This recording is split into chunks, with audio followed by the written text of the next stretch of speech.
نحمده ونصلي على رسوله الكريم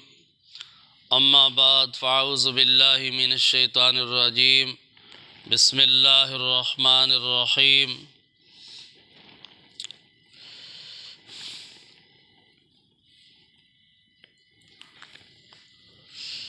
والذين إذا أصابهم البغي هم ينتصرون وجزاء سيئة سيئة مثلها فمن عفا وأصلح فأجره على الله إنه لا يحب الظالمين ولمن انتصر بعد ظلمه فأولئك ما عليهم من سبيل إنما السبيل على الذين يظلمون الناس ويبغون في الأرض بغير الحق أولئك لهم عذاب أليم ولمن صبر وغفر إن ذلك لمن عزم الأمور صدق الله العظيم وصدق رسوله النبي الكريم ونحن على ذلك من الشاهدين والشاكرين والحمد لله رب العالمين اللهم صل على سيدنا محمد وعلى آل سيدنا محمد وبارک وسلم۔ محترم بزرگوں اور دوستوں، عزیز بھائیوں، الحمدللہ میں نے آپ حضرات کے سامنے سورۃ شورا کی چند آیات کریمہ تلاوت کی ہے۔ اللہ رب العالمین نے ان آیات کریمہ میں ایمان والوں کی صفات بیان فرمائی ہیں، اہل جنت کی صفات بیان فرمائی ہیں۔ تو اللہ تعالیٰ نے ارشاد فرمایا ہے کہ یہ وہ لوگ ہیں والذین اذا اصابہم البغی ہم ینتصرون، کہ جب ان کے ساتھ زیادتی کی جاتی ہے اور اگر ان کا دل چاہتا ہے اور اس کا بدلہ لیتے ہیں تو بدلہ بھی مناسب طریقے سے لیتے ہیں،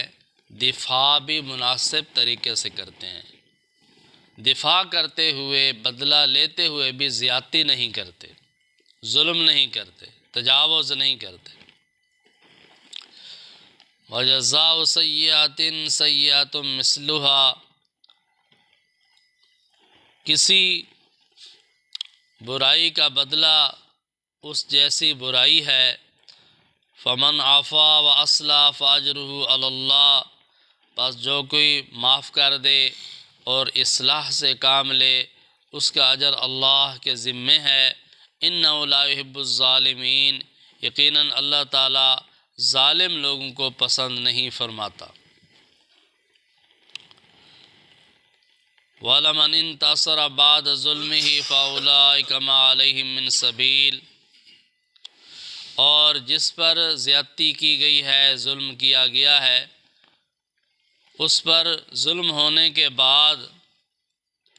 اگر وہ آدمی اپنے ظلم کا بدلہ لیتا ہے فَأُولَئِكَ مَا عَلَيْهِم مِّن سَبِيلٍ، تو ان لوگوں پر کوئی الزام نہیں ہے۔ إِنَّمَا السَّبِيلُ عَلَى الَّذِينَ يَظْلِمُونَ النَّاسَ، الزام تو ان لوگوں پر ہے جو لوگوں پر ظلم کرتے ہیں، زیادتی کرتے ہیں۔ وَيَبْغُونَ فِي الْأَرْضِ بِغَيْرِ الْحَقِّ، اور زمین میں ناحق بغاوت کرتے ہیں، سرکشی کرتے ہیں، فساد مچاتے ہیں۔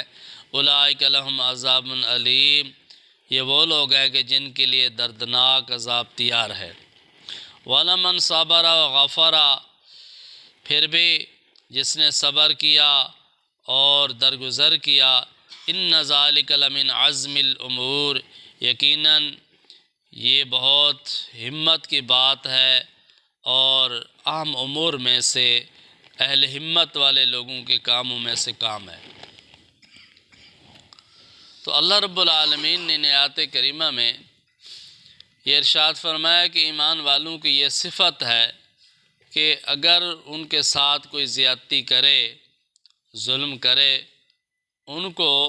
انتقام لینے کا حق حاصل ہے، یہ انصاف کے خلاف نہیں ہے۔ لیکن جب انتقام لینا چاہتے ہیں تو پھر مناسب طریقے سے انتقام لیتے ہیں، برابر سرابر انتقام لیتے ہیں، زیادتی نہیں کرتے۔ مفسرین حضرات نے لکھا ہے کہ اگر کسی پر کسی آدمی نے زیادتی کی ہے تو اب اس کو یہ حق بھی حاصل ہے کہ وہ اس کا بدلہ لے لے، اور اس کو یہ بھی ترغیب دی گئی ہے کہ اگر وہ معاف کر دے تو اس کے لیے بہت بہتر ہے، بہت فضیلت ہے، بہت اجر ہے، اس کا اجر اللہ کے ذمے ہے۔ تو مختلف صورتوں کے لحاظ سے مختلف احکامات ہوتے ہیں۔ تو مفسرین حضرات فرماتے ہیں کہ اگر ایسا موقع ہو کہ جہاں پر اصلاح کی امید ہو کہ اگر میں اسے معاف کر دوں گا تو اصلاح ہو جائے گی، فساد رک جائے گا، فتنہ ختم ہو جائے گا، کوئی امید ہو اصلاح کی، خیر کی، پھر تو معاف کرنا افضل ہے، معاف کرنا بہتر ہے، اسے معاف کر دے۔ اور اگر اصلاح کی امید نہ ہو، فتنہ پھیلنے کی امید ہو کہ میں نے معاف کر دیا تو اور یہ چڑھائی کر دیں گے اور زیادتی کریں گے، اگر فتنہ پھیلنے کی، فساد پھیلنے کی امید ہو تو پھر انتقام لینا بہتر ہے، کیونکہ مجرم کو سزا دینا انصاف کے خلاف نہیں ہے۔ لیکن آگے قرآن کریم نے یہ قانون بھی بیان فرما دیا ہے کہ اگر آپ کسی سے انتقام لینا چاہتے ہیں تو آپ کو حق حاصل ہے، انتقام لے سکتے ہیں، لیکن اتنا انتقام لے سکتے ہیں جتنی آپ کے ساتھ زیادتی کی گئی ہے،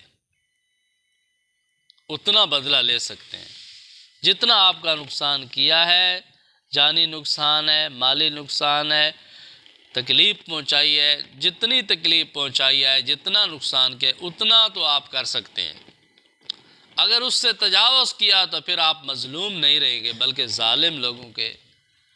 درجے میں شمار ہو جائیں گے۔ تو شریعت مطہرہ نے انتقام لینے کے لیے بھی حدود متعین کر دی ہیں کہ انتقام لینے کی اجازت تو ہے، لیکن اس کے لیے حکم یہ ہے کہ پھر آپ انتقام لیتے وقت زیادتی نہ کریں، حد سے تجاوز نہ کریں، جتنا آپ کا نقصان کیا اتنا کر سکتے ہیں، جتنی آپ پر زیادتی کی ہے اتنی کر سکتے ہیں، اس سے زیادہ اگر تجاوز کریں گے تو پھر آپ مجرم بن جائیں گے۔ لیکن اس کے ساتھ ساتھ اللہ رب العالمین نے معاف کرنے کی اور درگزر کرنے کی فضیلت بیان فرمائی ہے کہ جو شخص معاف کر دیتا ہے تو اس کا اجر اللہ کے ذمے ہے،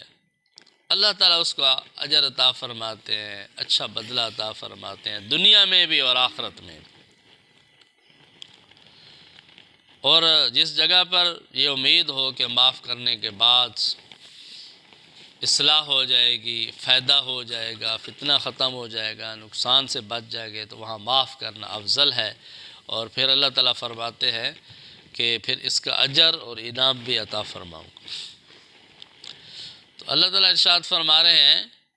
کہ انما السبیل علی الذین یظلمون الناس ویبغون فی الارض بغیر الحق،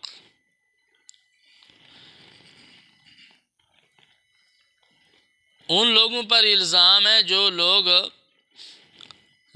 لوگوں پر ظلم کرتے ہیں، زیادتی کرتے ہیں، اللہ کی زمین میں ناحق فساد مچاتے ہیں،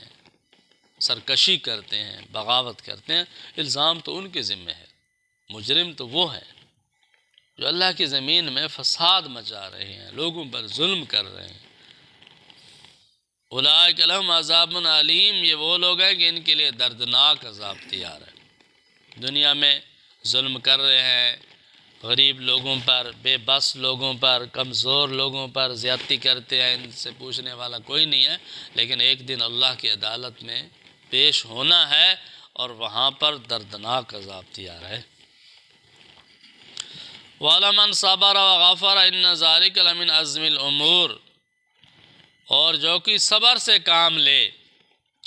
اور درگزر کر دے، معاف کر دے، تو یہ ہمت کے کاموں میں سے ہے، بہت بڑی ہمت کا کام ہے،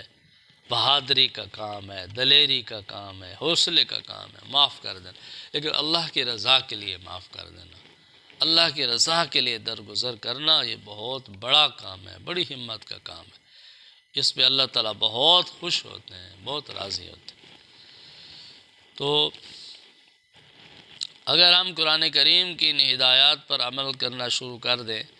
تو پھر بہت سارے جھگڑے ہمارے ختم ہو جائیں گے، بہت سارے اختلافات ختم ہو جائیں گے۔ قرآن کریم ایک ضابط حیات ہے، زندگی کے ہر شعبے میں رہنمائی کرتا ہے۔ تو دعا ہے کہ اللہ تعالیٰ ہم سب کو قرآن کریم کی ہدایات پر عمل کرنے کی توفیق عطا فرمائے۔ وآخر دعوانا الحمدللہ رب العالمین۔